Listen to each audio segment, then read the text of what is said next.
from falling into people who want to vote for money and lead to good governance with real empowerment. Dr. Jaya Prakash Narayan.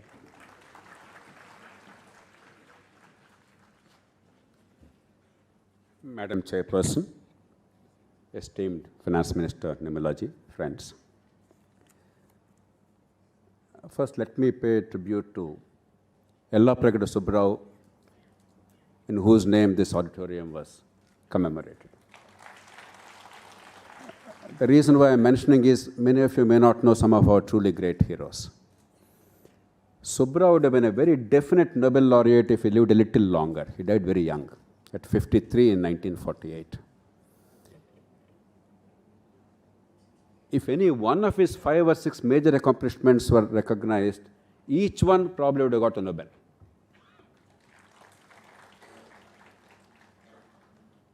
Students of biology and medicine would understand the understanding of ATP itself, its role in the muscle.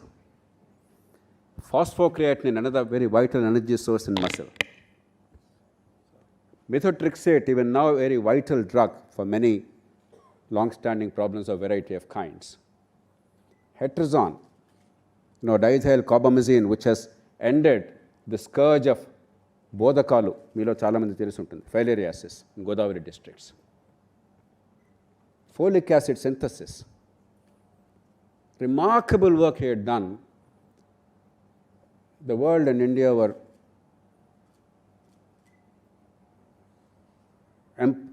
impoverished because of his very early demise. I am delighted that institutions like this, Geetam, Bharat and your team, we must really congratulate you that you remember such truly great people. They may not be very well known across the world, but I am delighted that you give this name. Next, let me pay my tribute to Nirmalaji. This is the second time I am mentioning the past 2 months, because in the midst of an extraordinary crisis, bucking the trend against enormous pressure from the so-called scholars and experts and intellectuals, the union government and the finance minister done a remarkable job in the fiscal management of a country of India's complexity and magnitude. If you did not do that, if you imitated the countries that went in a certain path, we simply would not have had the growth dividend today. If today Naresh is able to say we are one of the fastest growing economies and the fastest growing among large economies, if we are now genuinely contemplating a 7 or 7% plus growth rate for the next 20 or 30 years, if we do a few things right, it's because in a critical moment, when you could easily have taken the easy path, the soft path, and driven us to penury, indebtedness, and therefore no capacity of growth, you gave us a chance. At the same time, you took care of the people. You took care of the poor. 800 million people. 800 million people, the world's largest such program. If NTR were alive, I would be delighted. ఆయన ఎప్పుడు అనేవారు కాలే కడుపుకు అన్నం పెట్టకపోతే బతుకెందుకండి అని చెప్పని. 800 million people were given free food, and as a result, as the IMF has recognized, while poverty still remains, we all recognize it, there is tremendous poverty and deprivation on account of poverty. Extreme poverty has ended in this country. It's a remarkable accomplishment. Nirmalaji, thank you for the growth impetus you and the Prime Minister are giving, for balancing both manufacturing and services, welfare and growth, union and states. And I say it from the bottom of my heart, you know pretty well, I am not given to idle talk because you happen to be Finance Minister of India or somebody is the Prime Minister of India. Because after all, I am a citizen. A citizen, I believe, is a much higher pedestal than the Prime Minister and the President.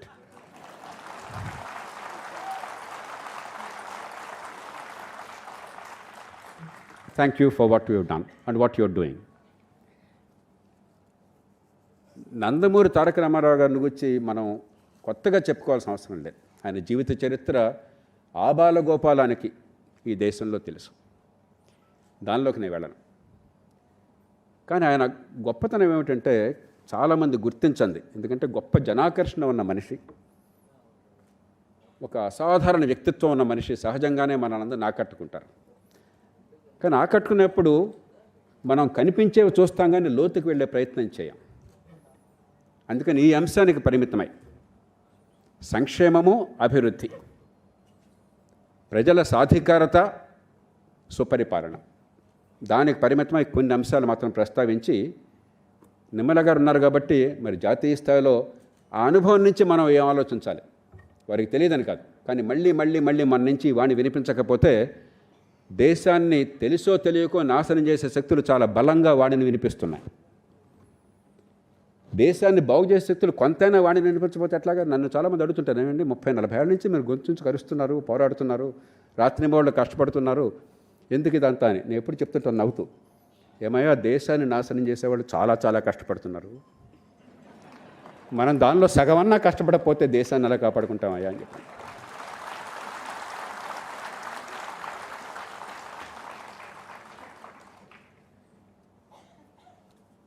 సాధికారత మనందరికీ తెలుసు. భారతదేశంలో రాజకీయంలో, పరిపాలనలో సామాన్య మానవుడికి,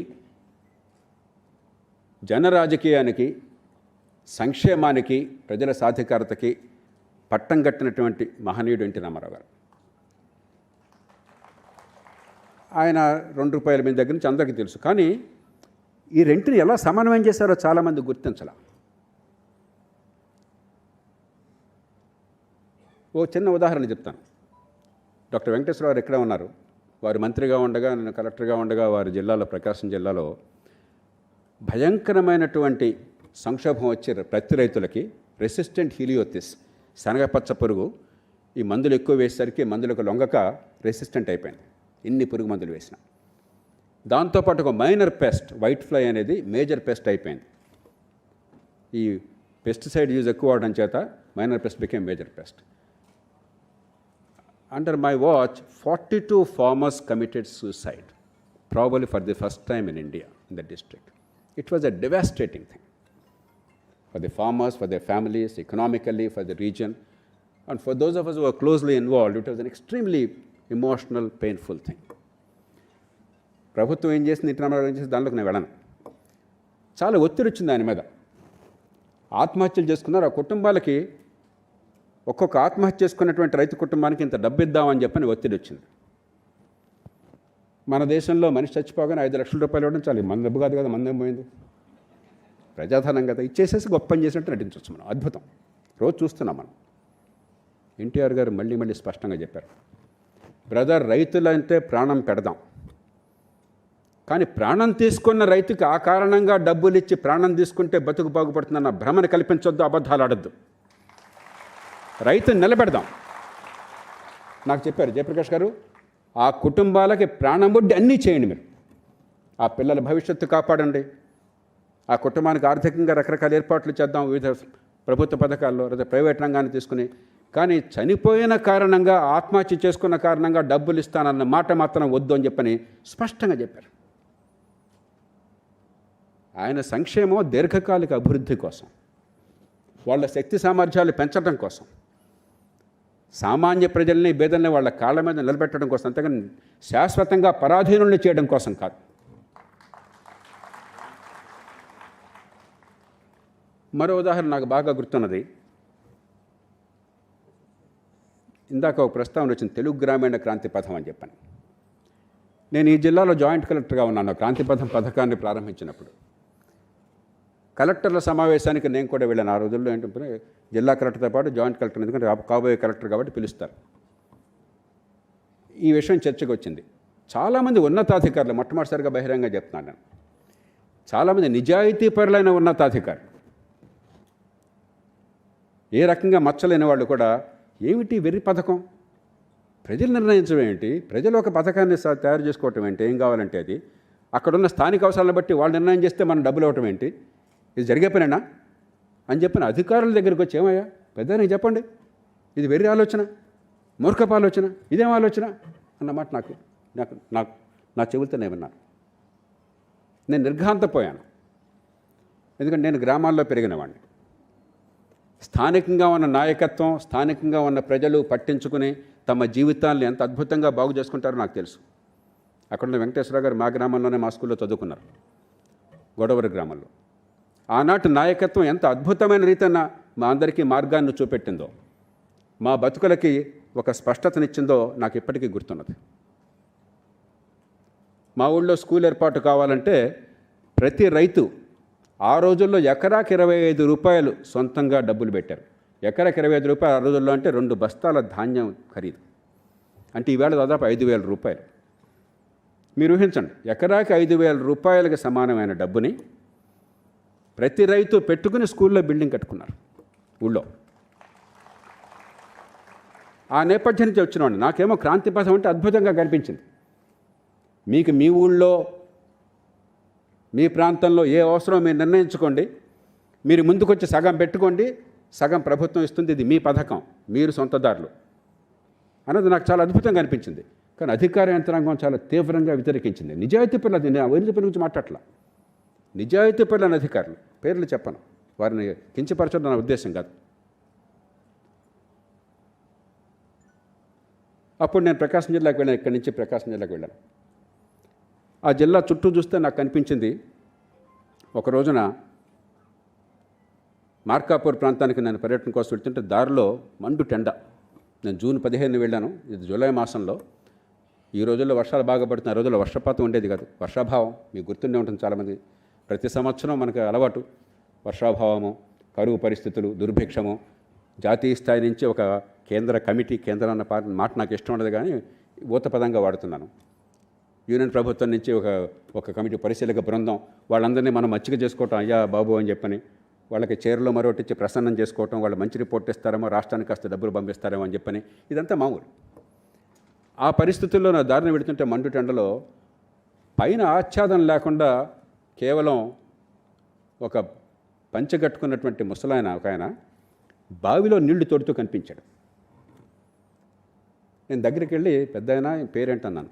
వెంకటరెడ్డి స్వామి అన్నాడు. పొలం ఎంత ఉంది అన్నాను. 7 ఎకరాలు ఉంది స్వామి అన్నాడు. అంటే మన లెక్క ప్రకారం పెద్ద రైతు, కులక్. ఏం చేస్తున్నా బాబు అన్నాను. అయ్యా 2-3 సెంట్లలో కూరగాయలు వేసాను, ఇక్కడ వర్షం పడుతుందేమో అని చెప్పని. వర్షం రావట్లేదు, ఎండిపోతుంది, నాకు ఏం చేయాలో అర్థం కావట్లేదు, మనసు ఆపుకోలేక నీళ్లు తోడి పోస్తున్నాను అన్నాడు. పొలానికి నీళ్లు తోడి చేతులతో పోస్తున్నాడు. మరి సాధికారత ఎట్లాగా వాళ్ళకి? ఆనాడు నేను అనుకున్నాను, ఈ జిల్లాలో ప్రతి నీటి చుక్కని ఏదో ఒక రకంగా సద్వినియోగం చేసి ఏర్పాటు చేయకపోతే ప్రభుత్వం మనందరం అనవసరం అని చెప్పని. ఈ క్రాంతి పథం ఒక అద్భుతమైన అక్షయపాత్రలా కనిపించింది. ఎప్పుడైతే హైదరాబాద్ నుంచో ఢిల్లీ నుంచో ఏ రకమైన నిబంధనలు లేకుండా మీ ప్రజలు నిర్ణయించుకోండి, మీకేం కావాలో, నీటి వనరులు ఉంటే ఒక పరిమితి లోపల, ఖర్చు లోపల సాధ్యమైతే, ఆ రోజుల్లో ఎంత 2,000-3,000 రూపాయలు ఎకరాకి, ఇవాళ నవ్వుతారు. 3 లక్షలు 5 లక్షలు ఎకరాకి ఇవాళ. ఎన్ని కోట్లు ఎంత ఎక్కడికి పోతుందో దేవుడికి ఎరుక. 2-3 వేల రూపాయలు, దానికి కూడా డబ్బులు లేవు. క్రాంతి పథం వచ్చేదాకా ఎన్టీ రామారావు గారు ప్రజల చేతుల్లో అధికారాన్ని పెడదాం, నిర్ణయం వాళ్ళు చేసుకుంటారు, దీర్ఘకాల అభివృద్ధిని వాళ్ళు చూసుకుంటారని చెప్పి అనుకునేదాకా లేదు. పర్యవసానం ఆ జిల్లాలో దాదాపు 1,25,000 ఎకరాల 1,25,000 ఎకరాల ఎత్తిపోతల పథకాలు, కేవలం ఎకరాకు 3,000 రూపాయల ఖర్చుతో దాదాపు 30-40 వేల రూపాయలు ఎకరాలు భూగర్భ జలాన్ని తీసుకోవడం బోర్వెల్స్ ద్వారా. ప్రభుత్వం పెట్టే ఖర్చులో సగం ఖర్చు కూడా కాలేదు. ఇరిగేషన్ డెవలప్మెంట్ కార్పొరేషన్ వారు 10,000 రూపాయలతో ఆ రోజుల్లో ఎకరాకి చేసేవాళ్ళు. 10,000 రూపాయలు చాలా ఎక్కువ డబ్బు. ప్రకాశం జిల్లాలో 2,000 రూపాయలతో అయింది. ఆ 2,000లో 1,000 రూపాయలే ప్రభుత్వం పెట్టుకుంది, మిగతా 1,000 రూపాయలు బ్యాంకులోనూ. మీరు మళ్ళీ బ్యాంకింగ్ కాబట్టి భయపడతారు, బ్యాంకులకి ఎగ్గొట్టారు అని. ప్రతి రూపాయి అనా పైసలతో సహా 7 ఏళ్ళు కాలం ఉన్నా 3 ఏళ్లలో తిరిగి చెల్లించారు రైతులంతా కూడా. 1 రూపాయి బకాయిలు. అక్కడ ప్రభుత్వం ఐడీసీ వారి పథకాలు ప్రతి సంవత్సరానికి 430 రూపాయలు ఇచ్చేది ఎకరాకి నిర్వహణ కోసం. ఇక్కడ నిర్వహణ అంతా కూడా రైతులు చూసుకున్నారు, ప్రభుత్వం 1 పైసా ఖర్చు పెట్టల. బోర్వెల్కి అక్కడ ఐడీసీ వారు 75,000 ఖర్చు పెడితే ఇక్కడ 37,000 రూపాయలు. దానిలో ప్రభుత్వం ఇచ్చింది 18,500 రూపాయలు. మళ్ళీ దానిలో నిర్వహణ కోసం 440 రూపాయలు ఎకరాకి ప్రతి సంవత్సరం ఇస్తుంటే ప్రభుత్వం ఇక్కడ పైసా లేదు. ప్రభుత్వం నిర్మించిన బోర్వెల్స్ అన్నీ కూడా నీళ్లున్నాయి కానీ కరెంట్ లేక వెలవెలబోతున్నాయి. నేనే అక్కడెక్కడ చాలా నానాతంటాలు ₹1,00,00,000 దానికోసం కట్టి కొన్నిటికి ఏర్పాటు చేశాను. ఈ పథకం కింద వచ్చిన బోర్వెల్స్ ఒక్క బోర్వెల్ కూడా విద్యుత్ లేకుండా ఆగలేదు. అంటే ప్రజల సాధికారతకి తాత్కాలికమైన ఇచ్చిన దానికి తేడా ఎక్కడో అక్కర్లా. సజీవమైన ఉదాహరణ. 1,00,000 కుటుంబాలు శాశ్వతంగా పేదరికం నుంచి బయటపడ్డాయి.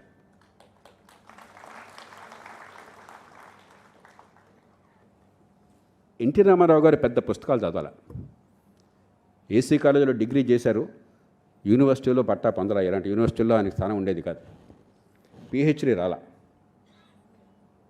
కానీ కష్టపడి తన ప్రతిభతో, చెమటోడ్చినటువంటి శరీరంతో, నిరంతర తపనతో ఎదిగిన మనిషి.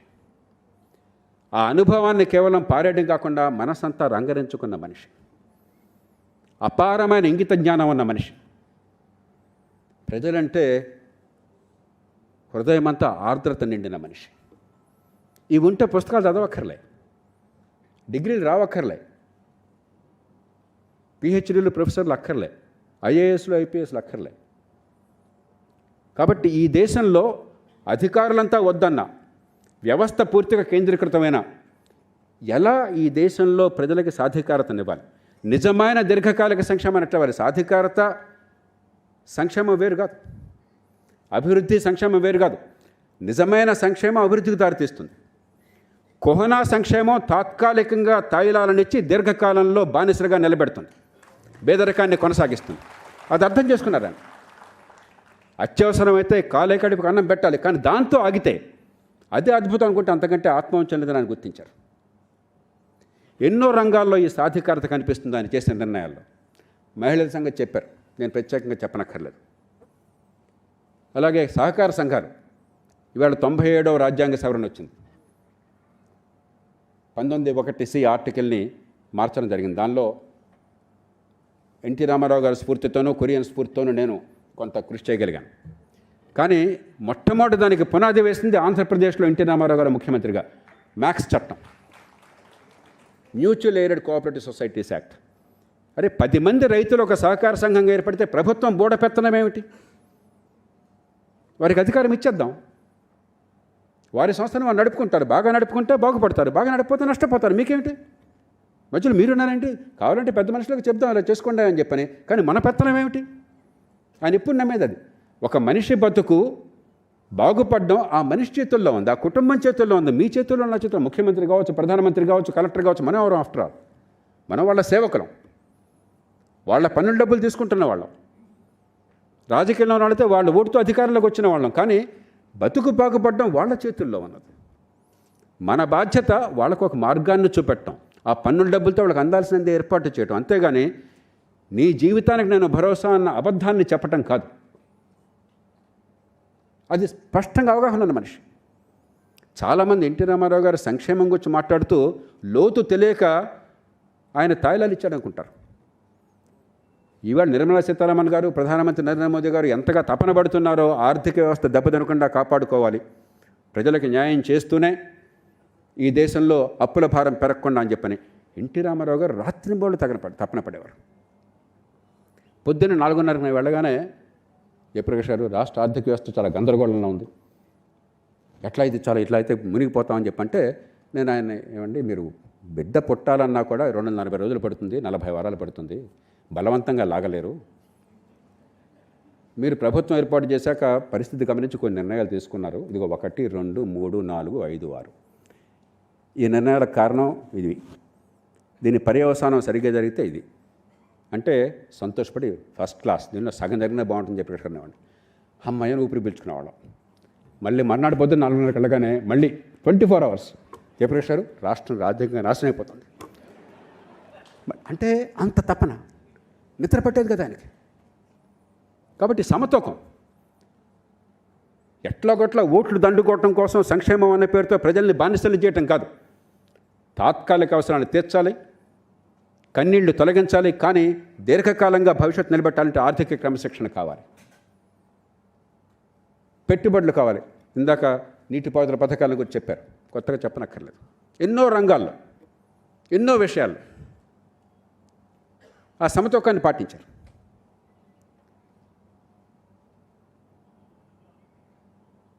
మదన్ గారు చెప్పారు ఇందాక, రాజ్యం ఏం చేయాలని చెప్పాను. మన దేశంలో సమస్య ఎక్కడొచ్చిందంటే, రాజ్యం పాత్రను ఇప్పటిదాకా మనం అర్థం చేసుకోలేదు. రాజ్యం అంటే రాచరికం అనుకుంటున్నాం, రాజ్యం అంటే పెత్తందారీ స్వభావం అనుకుంటున్నాం, రాజ్యం అంటే నిజాం ఫర్మాన్లు అనుకుంటున్నాం. ఆటవిక యుగంలో కూడా కొన్ని వేల సంవత్సరాల కింద కూడా రాజ్యం అనేది మొట్టమొదటి వచ్చింది శాంతి భద్రతలను కాపాడడానికి, ఆ సీమని రక్షించడానికి. అది అయ్యాక అది అప్పుడు అవసరం, ఇప్పుడు అవసరమే. పనికిమాలిన నియంత్రణ కూడా, దుష్పరిపాలన ఇచ్చినటువంటి మూర్ఖులు కూడా రాజ్యాన్ని విదేశాల నుంచి రక్షించుకోవాలి, సమాజంలో శాంతిని ఉండాలి, గొడవలు లేకుండా పరిష్కారం చేయాలి, న్యాయాన్ని అందించాలని చెప్పిన స్పృహ ఉన్నది. కానీ కాలక్రమేణా దాని నుంచి రూల్ ఆఫ్ లా, చట్టబద్ధ పాలన, కేవలం దుడ్డు కర్రతో శాంతి భద్రత ఉంటే చాలదు. చట్టబద్ధ పాలన, చట్టం అందరికంటే ఎత్తున ఉండాలి, చట్టం ముందు అందరూ సమానంగా ఉండాలి. అది రాబట్టే యూరప్ దేశాల్లో ఇండస్ట్రియల్ రెవల్యూషన్ వచ్చింది. ఊరికే రాలా, దాని వెనకాల పోవడానికి పునాదులు ఉన్నాయి. చట్టబద్ధ పాలన, మీ ఆస్తికి రక్షణ లేకపోతే, ఓ ఒప్పందం చేసుకుంటే దాన్ని గమనించకపోతే, కారు కావాలని చెప్పి మీరు డబ్బులు చెక్ ఇచ్చేస్తే కారు ఇవ్వకుండా, డబ్బులు ఇవ్వకుండా ఉంటే ఎట్లా? రేపొద్దున మళ్ళీ కారు కొనంగా మనం. బ్యాంకులో డబ్బులు పెట్టుకుంటే మీ ప్రమేయం లేకుండా ఎవడో బ్యాంకులో కొట్టేస్తే యూపీఐ మరొకటి పెట్టి దానికి వెంటనే పౌరుడికి రక్షణ లేకపోతే రేపొద్దున ఆపేస్తాం. ఈవేళ మనం ప్రతి నెల 600 కోట్ల ట్రాన్సాక్షన్స్ జరుగుతున్న యూపీఐలో. బహుశా ఇంకా పెరిగిందని ఈ మధ్య నేను 2 నెలల క్రితం మాట చెప్తున్నాను. ప్రతి నెల 10 లక్షల కోట్ల రూపాయల ట్రాన్సాక్షన్లు జరుగుతున్నాయి. ఒకసారి నమ్మకం పోయిందనుకోండి, నా బ్యాంకులో డబ్బులు పెడితే ఎవడో కొట్టేయచ్చు అని చెప్పిన భయం వచ్చిందనుకోండి, ఈ మొత్తం ఆగిపోతుంది, ఆర్థిక వ్యవస్థ పతనం అయిపోతుంది. చట్టబద్ధ పాలన, ఆర్థిక ప్రగతి రీత్యా చూస్తే మిగతా పక్కన పెట్టినా కూడా, నేరాల సంగతి పక్కన పెట్టినా కూడా కనీసం కాంట్రాక్టులను అమలు అవుతుంది, ఆస్తి హక్కులు అమలు అవుతాయి. డబ్బున్నా లేకపోయినా, ఏ కులమైనా, అధికారమైనా లేకపోయినా హక్కులకు రక్షణ ఉంటుంది. ఆ నమ్మకం కలగాలి. అది లేకపోతే పెట్టుబడులు పెట్టరు, రిస్క్ తీసుకోరు, ప్రగతి సాధ్యం కాదు, ఇన్నోవేషన్ సాధ్యం కాదు. ఎన్టీఆర్కి అది పూర్తిగా తెలుసు.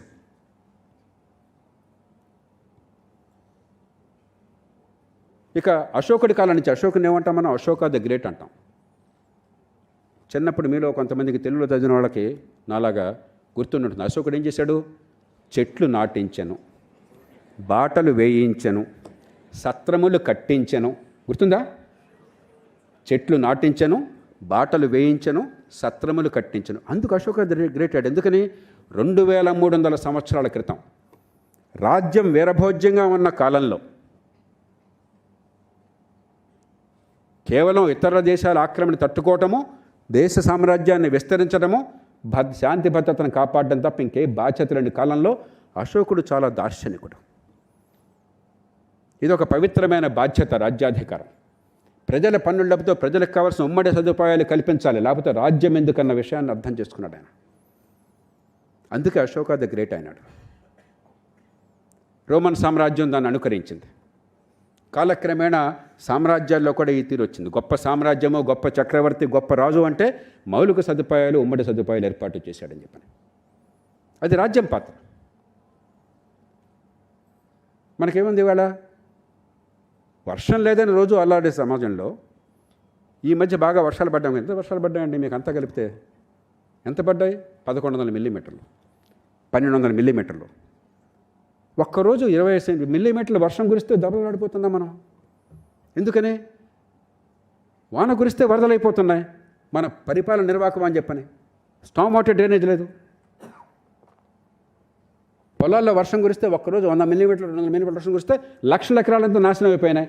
ఒకరోజు పత్రికలో నీళ్లు లేక పంటలు మాడిపోతున్నాయి, మర్నాడు పత్రికలో వర్షం వచ్చి వరదల్లో పంటలు మునిగిపోతున్నాయి. ఏమయ్యా? ప్రకృతి ఏమైనా నీకు చెప్పిందా ప్రతిరోజు ఖచ్చితంగా 10 మిల్లీమీటర్ల వర్షం ఇస్తానని చెప్పని? పరిపాలన ఎందుకుందో తగలట్టనా?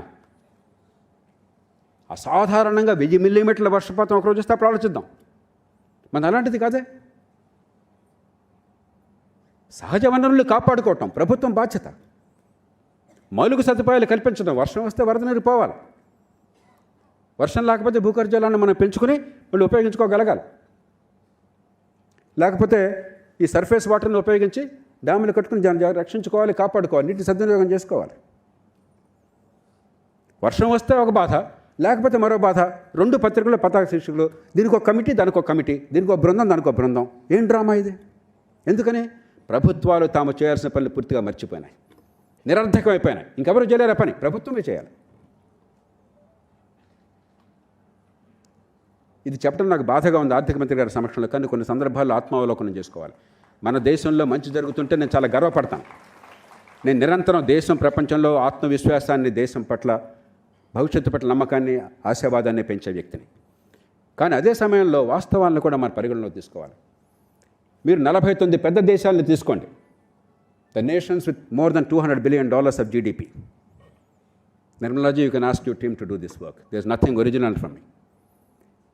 You take all the key indicators of infrastructure and education and healthcare, including justice system, the pendency of cases per unit population, the time it's taking to enforce, take all this. On every single indicator, India stands out of these 49 countries in the bottom 5. I'm saying it with pain. We don't have to be that. You know the countries that are giving company to us? Pakistan, Bangladesh, Nigeria. I don't understand why we are fighting with Pakistan at all. We are truly blood brothers. Our misgovernance is universal. Pakistan, Bangladesh, Nigeria. The 5th country kept varying, depending on the indicator. But these 4 countries have been always there among the bottom 5 in every single indicator. Is that what India can aspire to be? Why? డబ్బులు లేకపోవటం కాదు, ఉన్న డబ్బంతా తగలేయటం. తాత్కాలికమైన తాయిలాలు కానీ, వృధా ఖర్చు కానీ. దట్ ఈజ్ నాట్ సంక్షేమం. దాన్ని సంక్షేమం అంటే అంతకంటే అబద్ధ మాట ఇంకోట్లేదు. మంచి విద్య అందించకుండా విద్యకి డబ్బులు బోర్డంత ఖర్చు పెడుతున్నాం. ఆంధ్రప్రదేశ్లో సగటున, మీలో చాలామంది తెలియకపోవచ్చు, మీరు విద్యా సంస్థలో ఉన్నారు. ఆంధ్రప్రదేశ్లో సగటున పాఠశాల విద్యార్థులకి గవర్నమెంట్ స్కూళ్ళల్లో ఏడాదికి 91,000 రూపాయలు ఖర్చు అవుతుంది. మీకు తెలుసా? పాఠశాల విద్య మీద ప్రభుత్వం పెట్టే ఖర్చు. ఎంతమంది పాఠశాల విద్యార్థులు ఉన్నారు? నేను గొప్ప విషయం చెప్పలా, దిస్ డివైడెడ్ బై దట్ అంతే. ఎన్ని వేల కోట్లు ఖర్చు అవుతుంది, ఎంతమంది పిల్లలు ఉన్నారు? 91,000 రూపాయలు. అది తక్కువ డబ్బు కాదే. విద్యా ప్రమాణాలు ఎట్లా ఉన్నాయి? 100కి 30 మందికి 8వ తరగతిలో ఒక 2వ తరగతి స్థాయి పారా చదవటం రాదు. ఇది ఏపీలోనే కాదు, అన్ని రాష్ట్రాలు ఇట్లానే ఉన్నాయి. కాస్త ఎక్కువ తక్కువ పెద్ద తేడాలు లేవు. ఇక్కడున్నా కాబట్టి ఈ రాష్ట్రం మాట మాట్లాడుతున్నాను. 100కి 40 మందికి 8వ తరగతిలో చిన్న తీసివేత చేయడం రాదు. 75 - 46. 100కి 40 మందికి 8వ తరగతిలో ఈ 2 అంకెల తీసివేత రాదు. 100కి 40 నుంచి 50 మందికి గడియారం చూసి టైం చెప్పడం రాదు. నా వాచ్లో 5:55 అయింది ఇప్పుడు. 100కి 78 మంది 6 అయింది సార్ సుమారుగా అని చెప్తారు. 5:50 అయిందా 5:55 అయిందా? 100కి 50 మందికి 60 మందికి మాత్రమే తెలుసు. 14-18 ఏళ్ల వయసు మధ్య 100కి 40 నుంచి 50 మందికి భారతదేశంలో గడియారం చూసి గంట నిమిషం టైం చెప్పడం రాదు. ఇది ఎలాంటి సంక్షేమం? ఎవరికి సంక్షేమం? ఈ విద్య రాక అలమటించిపోతున్న వాళ్ళు ఎవరు? తెలివితేటలున్నా కూడా పుట్టిన కుటుంబం నైపథ్యం కారణంగా, తల్లిదండ్రుల బేదరికమో చదువులేనితనమో కారణంగా నశించిపోతుంటే వాళ్ళకి తాయిలాలు ఇచ్చి అద్భుతాలు చేసామని నటిస్తావా మనం? ఎవరిని మోసం చేద్దామని? ఈ ప్రజలు బానిసలా, ప్రజాస్వామ్యంలో ప్రభువులా? ఈ పన్నులు కట్టేది ఈ బిడ్డల భవిష్యత్తు కోసమా? వాళ్ళని ఏమర్చి తాత్కాలికంగా వాళ్ళ నుంచి ఆ ఓటు అనేది పొంది అధికారంలో విరవేగటం కోసమా? పరుషమైన పదాలు వాడుతున్నారు, క్షమించాలి.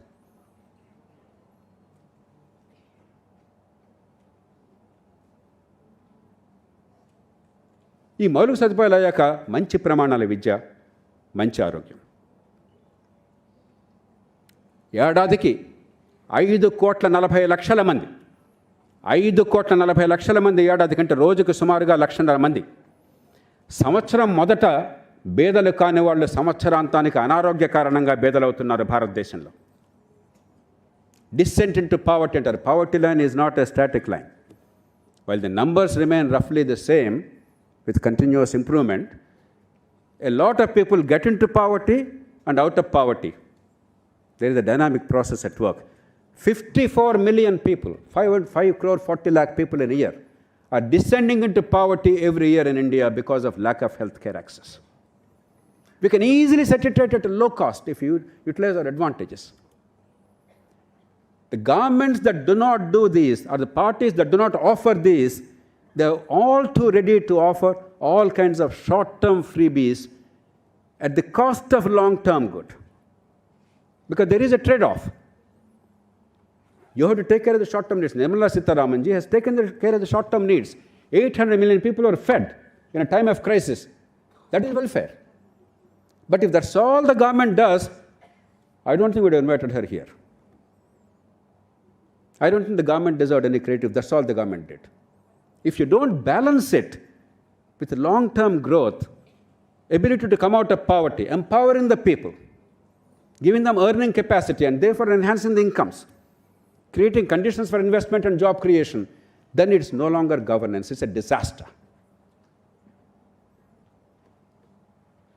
And therefore, what shall we do? This is all my fulminations as a citizen. But as a serious public policy student, if we say freebies are no good, that will lead us nowhere, because who will decide what is a freebie? After all, if in Telangana we started Raitu Bandhu, the Prime Minister of India started PM Kisan. If we started some other program in some other state, another party, another government starts somewhere else. So my welfare becomes your freebie. Your welfare becomes my freebie. We will only keep fighting each other. In a democracy, there has to be a reconciliation between the two. We cannot say no welfare. It's an absurd notion. That's what NTR understood. You have to take care of the immediate, but you have to take care of the long term, and you must balance them in a very judicious manner. So my appeal to you, Nirmala ji, is, and I'm now saying it very publicly and politically, if we convert the next election into welfare versus development, it will be a disaster for the country politically. Because in any country, even in rich countries, people in a democracy tend to vote for the short-term benefits because they don't believe in the long-term public good that's being promoted. If that's what happens, remember, Vajpayee ji and his government legitimately claimed significant improvement in economic management of the country. So India Shining was not a hollow slogan. But once India Shining was Aam Aadmi became the issue, I certainly did not expect that. Vajpayee government was trounced. So if we make it freebies versus growth, it will be a disaster politically for the country. I don't care which party wins, which party loses. It has to be more measured and balanced. And therefore, my appeal to you is, the only realistic thing that we can all agree upon in the whole country, across parties, across regions, union and states, is a government has a right to offer whatever they think is necessary for the people, because that is a constitutional right, that is a sovereign right. You are elected to manage the public money. That is what democracy is. Elected legislature decides what to do, how to spend that money. You and I cannot tell them, you do this, you don't do this. That's simply not sustainable. It will not work. But it's absolutely reasonable to say you cannot borrow to spend for today's expenditure, current expenditure. If you borrow, it must be to build assets, to build the future. Each of us is sitting here because our parents and our grandparents exercised that basic discipline. They were thrifty. మనమంతా పేద కుటుంబాల నుంచి వచ్చాం చాలామంది. అందరం కోటీశ్వరుల నుంచి రాలా, సామాన్య కుటుంబాల నుంచి వచ్చాం. తినడానికి ఉందాం కానీ అంతకంటే ఎక్కువేం లేదు. కానీ తరాలుగా వాళ్ళు ఏం చేశారు? వాళ్ళ ఆశలు, వాళ్ళ అవసరాలు చంపుకున్నారు. వాళ్ళ కోరికలు కొంచెం వాయిదా వేసుకున్నారు. మా పిల్లల భవిష్యత్తు కోసం ఏమైనా చేస్తామని నిర్ణయం చేసుకున్నారు. రూపాయలు సంపాదిస్తే 10 రూపాయలు పొదుపు చేశారు.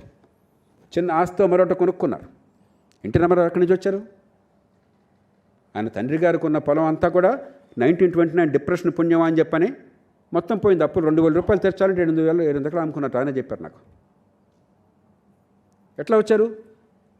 అంత కష్టంలో ఉన్నా కూడా తమ శ్రమని, తమ శక్తిని నమ్ముకుని 100 రూపాయలు సంపాదిస్తే 10 రూపాయలు ఆదా చేసుకుని పొదుపు చేసి రేపటి నుంచి ఆలోచించి అవసరమైతే అవసరాలను చంపుకుని దుబారా ఖర్చు పెట్టకుండా, అప్పు చేసి పప్పు కూడా చేయకుండా ఆయన ఎదిగారు. మనందరి కుటుంబాలు ఏదో ఒక రీతిన అదే రకంగా వచ్చినాయి. భారతీయ సాంప్రదాయం అది. హిందువులు కానీ, ముసల్మాన్లు కానీ, ఈ కులం కానీ, ఆ కులం కానీ, ఉత్తరాది కానీ, దక్షిణ అందరం కూడా పిల్లల కోసం బతుకుతాం. భారతదేశం అందరికీ సామాన్య లక్షణం ఉందంటే పిల్లల కోసం తల్లిదండ్రులు చావడానికైనా సిద్ధపడతారు. గుండెల్లో దాచుకుంటారు, ఎన్నో త్యాగాలు చేస్తారు.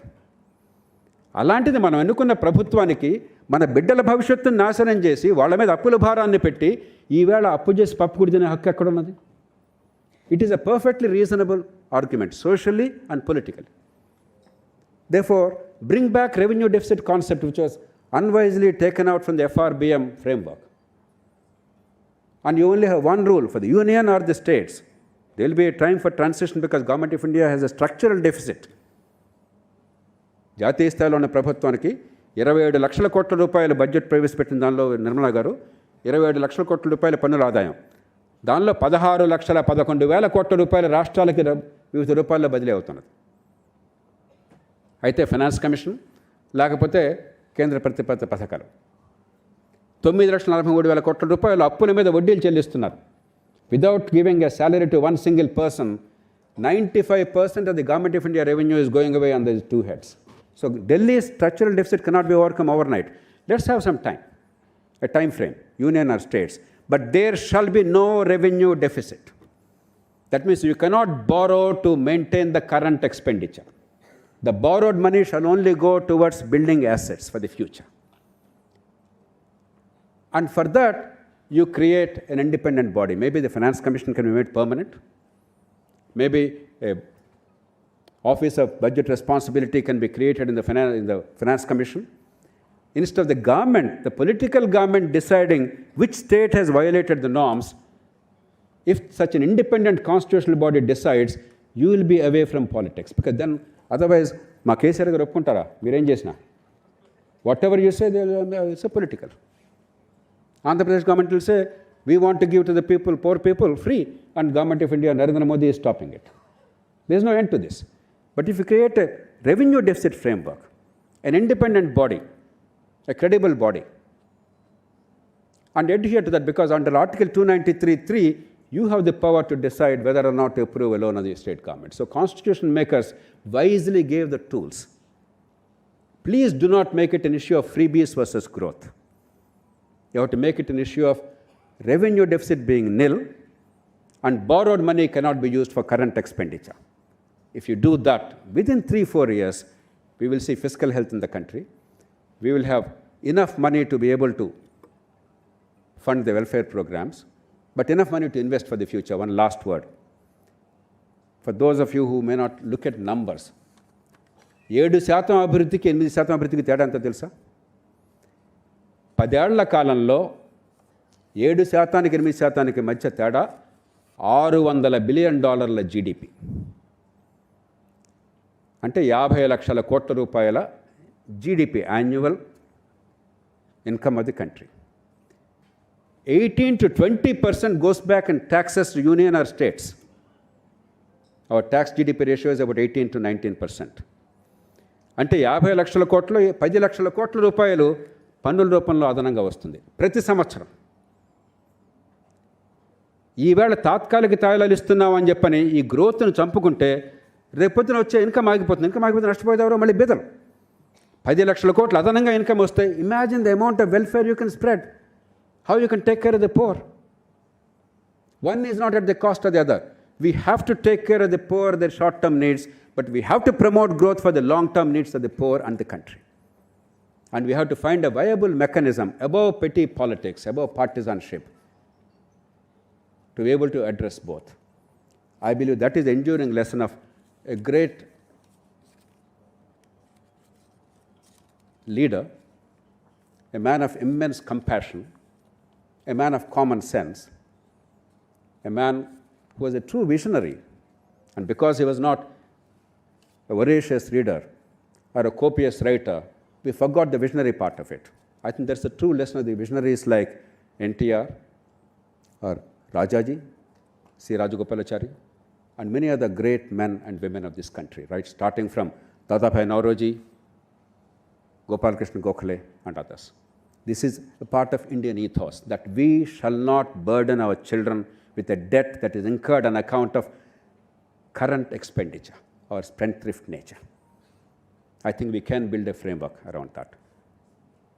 Once again, I join all of you in paying my humble tribute to the late Sri NTR on the centenary occasion. I thank you all. That was a very, very passionate speech, Jaya Prakash Garu. We are very grateful to you for providing all the insights. And the most anticipated event of today's evening, the speech by the Honorable Finance Minister of India, Dr. Nirmala Sitharaman. On this occasion, I would like to mention just one small thing. Ma'am today inaugurated the Indian Institute of Foreign Trade in Kakinada. She drove down all the way from Kakinada just to be with us. And when she was the Commerce Minister of India, when she came to Visakhapatnam, we from the Andhra Chamber of Commerce requested her, when Haribabu was the Member of Parliament, for Indian Institute of Foreign Trade, Indian Institute of Packaging, and Institute of Plantation Management. Within 5 minutes, she sanctioned all the 3 institutes. That is how she works. She said, I will go back to